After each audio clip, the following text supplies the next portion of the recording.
वो तेजस्वी यादव की तारीफ करते हुए दिखाई पड़ते हैं, कई बार अपने ही नेताओं को घेरते हुए दिखाई पड़ते हैं, कई बार ऐसे मुद्दों पे घिर जाते हैं जहां पर वो मंच, जहां पर उनका टिकट अगर जेडीयू की तरफ से कट जाता है या उससे पहले ही जिस तरह के बयान उनके रहे हैं, उनको देखते हुए ये कहा जा सकता है कि अगर वो जेडीयू का दामन अगर छोड़ देते हैं तो 2020 के विधानसभा चुनाव के परिणाम अनुसार वो जेडीयू जो लगभग 45 सीटों पर थी, 45 विधायकों के साथ थी, वही जेडीयू अब अपने विधायकों को नहीं बचा पा रही है। वही नीतीश कुमार जो बिहार के मुख्यमंत्री तो हैं सही, लेकिन उनके स्वास्थ्य को लेकर बार बार सवाल खड़े किए जाते हैं। प्रधानमंत्री नरेंद्र मोदी के एक कार्यक्रम में नीतीश कुमार के हाव भाव को देखते हुए तेजस्वी यादव ने भी आरोप लगा दिया कि उनके खाने में कुछ मिलाया जा रहा है। और क्या यही बड़ी वजह बन रही है कि जेडीयू पार्टी सिमटने, मजबूत होने की बजाय बिखरने की कगार पर आ गई है? जहां अब से बीते कुछ दिनों पहले की चर्चा करें तो परबत्ता से जेडीयू पार्टी के विधायक संजीव कुमार जेडीयू पार्टी को छोड़ देते हैं, आरजेडी की सदस्यता को ग्रहण कर लेते हैं। अकेले नहीं होते हैं, बल्कि कई समर्थक उनके साथ होते हैं। संजीव कुमार के बाद अब चर्चाएं हैं कि क्या चुनाव तारीख के ऐलान के साथ साथ और अगर सीट बंटवारे को लेकर फैसला नहीं हो पाता है जल्द से जल्द, तो क्या जेडीयू पार्टी के कई और विधायक भी तितर बितर हो सकते हैं? क्या आरजेडी की तरफ से तेजस्वी यादव का जो कहना था कि अभी संजीव कुमार आए हैं, धीरे धीरे करके कई और विधायक आरजेडी की तरफ बढ़ेंगे? हमने कई विधायकों को देखा जिन्होंने जेडीयू पार्टी का साथ छोड़ा और आरजेडी की तरफ बढ़े। कई ऐसे चेहरे हमने लोकसभा चुनाव में भी देखे जिसमें बीमा भारती का जिक्र किया जाए तो वो भी मौजूद हैं। तो ऐसे में अब चर्चाएं हैं कि संजीव कुमार के बाद क्या गोपाल मंडल का भी नंबर लग सकता है, क्योंकि उनके विधानसभा सीट पर कई और चेहरों की चर्चा है। और इन चर्चाओं के बीच में क्या गोपाल मंडल जो अक्सर विवादों में रहते हैं, क्या एक बार फिर से अपने टिकट को लेकर सुर्खियों में आ सकते हैं? इन्हीं तमाम मुद्दों पर सवाल रहेंगे, जानने की कोशिश करेंगे। हमारे साथ हमारे वरिष्ठ सहयोगी अमन सर जुड़ चुके हैं। सर, बहुत बहुत स्वागत है आपका। सर, पहले अगर हम चर्चा करें, संजीव कुमार जाते हैं आरजेडी में। आरजेडी में जाने के बाद उनका सीधा आरोप होता है कि दरकिनार किए जा रहे हैं, उनके बारे में कोई सुध नहीं ले रहा है। और परबत्ता विधानसभा सीट से वो विधायक रहे हैं। इससे पहले 3 से 4 बार उनके पिता इसी सीट पर विधायक रहे हैं। 2010 की बात करें तो सम्राट चौधरी ने आरजेडी के टिकट से यहां से चुनाव जीता था, लेकिन अब मुकाबला कड़ा है क्योंकि संजीव कुमार उधर जा रहे हैं। तो क्या ये एक और मुकाबला हो सकता है कि आरजेडी, अगर बीजेपी की तरफ से सम्राट चौधरी उतारे जाते हैं परबत्ता से, तो क्या संजीव कुमार उनके विरुद्ध चुनाव में खड़े हो सकते हैं? देखिए, बिल्कुल। और जिस तरह चुनाव का अनाउंसमेंट हो गया है, बिगुल बच चुका है पूरी तरीके से बिहार में, तो यहाँ पर तमाम समीकरण आप देखेंगे कि यहाँ बनते हुए दिखाई पड़ेंगे। तमाम समीकरण जो हैं वो अब साधने का प्रयास जो पॉलिटिकल पार्टियां हैं, नेता हैं, वो यहाँ पर करते हुए नजर आएंगे। क्योंकि संजीव कुमार कह सकते हैं कि पॉलिटिकल एक घराने से आते हैं, उनका बैकग्राउंड जो है काफ़ी मजबूत माना जाता है। तो ऐसे में परबत्ता की जो सीट है, क्या यहाँ पर दिलचस्प मुकाबला देखने को मिल सकता है? क्या यहाँ पर जो संजीव कुमार जेडीयू छोड़कर हो सकता है आरजेडी में शामिल लगभग जिस तरह की बात चल रही है कि होते हुए दिखाई पड़े, तो क्या इस सीट के ऊपर सम्राट चौधरी वर्सेस यहाँ पर संजीव कुमार देखने को मिल सकता है? अगर ऐसा होता है तो जाहिर बात है कि मुकाबला दिलचस्प होता हुआ दिखाई पड़ेगा। साथ में अगर हम कुछ चीज़ों के ऊपर और भी ध्यान दें कि देखिए, जेडीयू की पार्टी जो कह सकते हैं कि एक समय अपने दम पर बिहार के अंदर सरकारें बनाती थी, वो अब सिक्योरिटी हुई। कम से कम अगर आप जो है सीटों का आकलन करेंगे तो तकरीबन 43-44 उनके पास सीटें जीतते हुए दिखाई पड़े थे 2020 में। लेकिन अब अगर उनका आंकड़ा देखें तो लगातार जो लोग हैं वो यहाँ पर कम होते हुए दिखाई पड़ रहे हैं। तो ऐसे में जेडीयू को भी संभलने की जरूरत है। आपने देखा कि जेडीयू पार्टी के तमाम लोग इस बात को लेकर भी कहीं ना कहीं डर में रहते हैं कि भाई कहीं बीजेपी का प्रभाव उनकी पार्टी पर कहीं ज्यादा ना हो जाए, क्योंकि एक अलग तरह की विचारधारा हमेशा से जेडीयू को देखने को मिली है। लेकिन जिस तरह से बीजेपी के साथ जेडीयू कदम से कदम मिलाकर चल रही है, उसमें उनको अपनी पार्टी को लेकर तमाम तरह के खतरे उत्पन्न होते हुए दिखाई पड़ते हैं। कभी बिहार में पोस्टरबाजी होती है, वहाँ नीतीश कुमार का चेहरा गायब नजर आता है। कभी आप देखेंगे मोदी जी के साथ होते हैं तो उनका चुनाव चिन्ह जो है फूल का निशान उसको लेकर दिखाई पड़ते, तो ऐसे में अस्तित्व का खतरा भी कहने के मंडराता हुआ दिखाई पड़ता है। फिर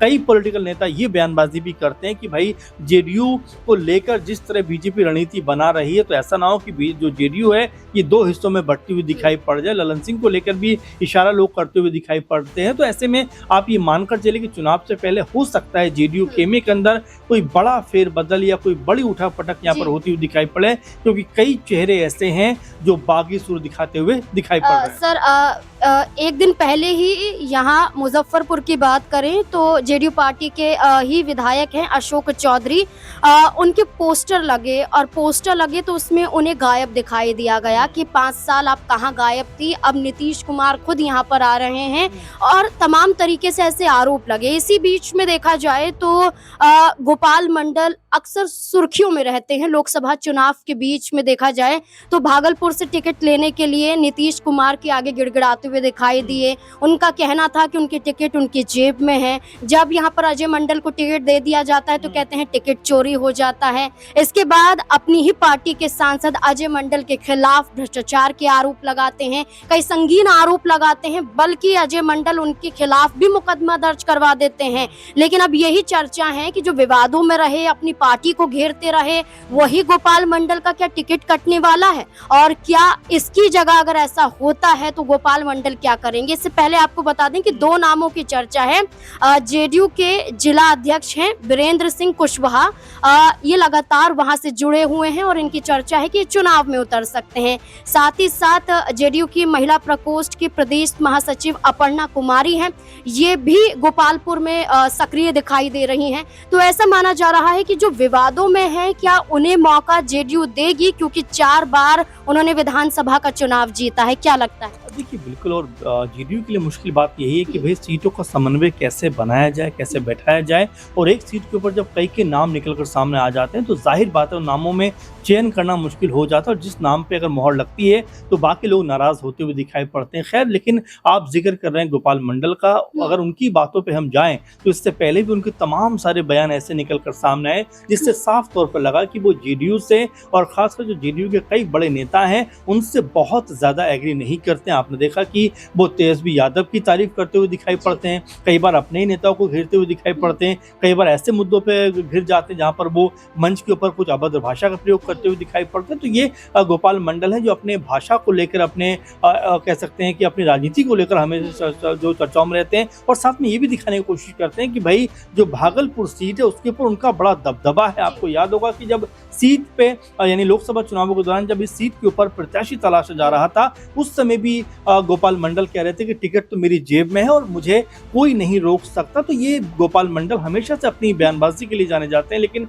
महत्वपूर्ण बात क्या है कि अगर यहाँ पर उनका टिकट अगर जेडीयू की तरफ से कट जाता है, या उससे पहले ही जिस तरह के बयान उनके रहे हैं, उनको देखते हुए ये कहा जा सकता है कि अगर वो जेडीयू का दामन अगर छोड़ देते हैं तो वाकई में जेडीयू को बड़ा झटका लगता हुआ दिखाई पड़ सकता है। और साथ में जिस तरह से वो तारीफ आरजेडी की करते हुए दिखाई पड़ते हैं, कई बार जो है खुद तेजस्वी यादव के लिए जो है बयानबाजी करते हैं, लालू यादव के लिए बयानबाजी करते हैं, उनके पक्ष की बात करें तो ये गोपाल मंडल है। तो ऐसे में क्या इस बार जेडीयू उनको रिपीट करना चाहेगी, ये अपने आप में बड़ा सवाल है। और ऐसे में अगर उनका टिकट मान लीजिए अगर जेडीयू काटती है तो मेरे ख्याल में उनके पास विकल्प कई सारे होंगे, और वो भी कोई ना कोई नई राह यहाँ पर तलाशते हुए दिखाई पड़ते हैं। बिल्कुल, गोपाल मंडल की बात करें तो 2005 से लेकर 2020 तक इन्होंने यहाँ से विधानसभा का चुनाव जीता है और जीतकर जेडीयू पार्टी को एक मुकाम तक पहुंचाया है।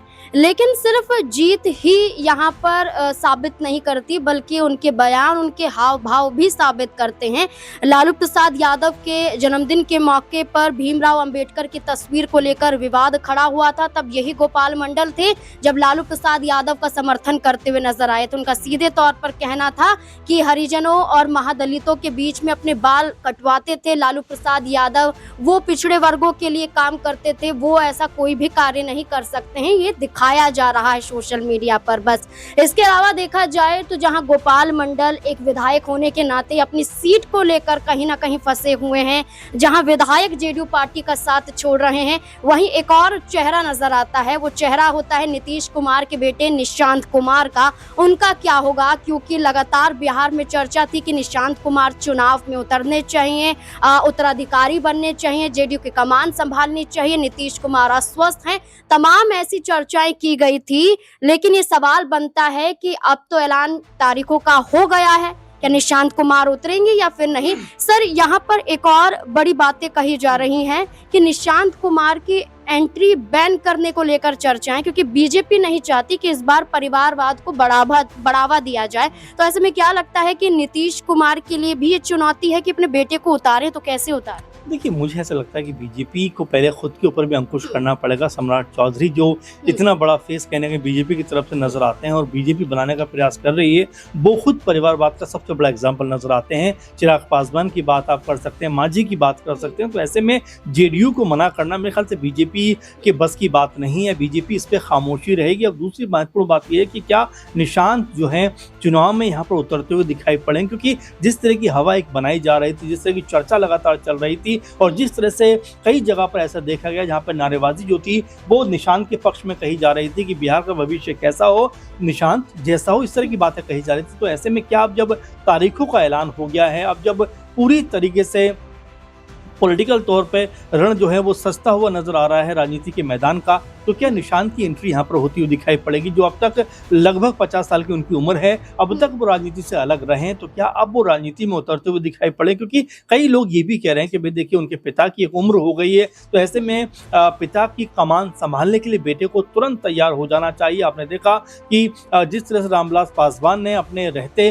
चिराग पासवान को पॉलिटिकल तौर पर बहुत सारी चीजें सिखाई, अब वही है कि वो पार्टी को आगे लेकर बढ़ते हुए दिखाई दे रहे। तो क्या अब वो समय आ गया है जब नीतीश कुमार अपने बेटे को पॉलिटिकल तौर पर मजबूत करते हुए दिखाई पड़े और क्या कोई सीट से वो चुनाव में उतरते हुए दिखाई पड़े? क्योंकि देखिए, अब तमाम तरह की चर्चाएं जो हैं हो रही थी अब तक तो, लेकिन अब एक्शन लेने का वक्त आ गया। आप देखिए कि चुनाव की तारीखों का ऐलान हो गया, तो ऐसे में ऐलान होने के बाद क्या नीतीश कुमार अब ये फैसला करेंगे कि उनके बेटे चुनाव में जाएंगे या नहीं जाएंगे? क्योंकि यही गोपाल मंडल थे जिन्होंने निशांत कुमार को लेकर बड़ी पैरवी की थी कि उनको पार्टी कमान संभालनी चाहिए, नहीं तो पार्टी के अंदर बड़ी मुश्किल और बड़ी दिक्कत होती हुई दिखाई पड़ेगी। बिल्कुल, अब सभी सवालों का अगर हम समीकरण निकालें या कहें कि आखिरकार अब बिहार में होगा क्या, तो एक ही चीज बनती है कि नीतीश कुमार का फैसला क्या होगा, क्योंकि अब सीट बंटवारे को लेकर 1 से 2 दिनों के अंदर फैसला हो जाएगा कि आखिरकार किसको कितनी सीटें मिलती हैं।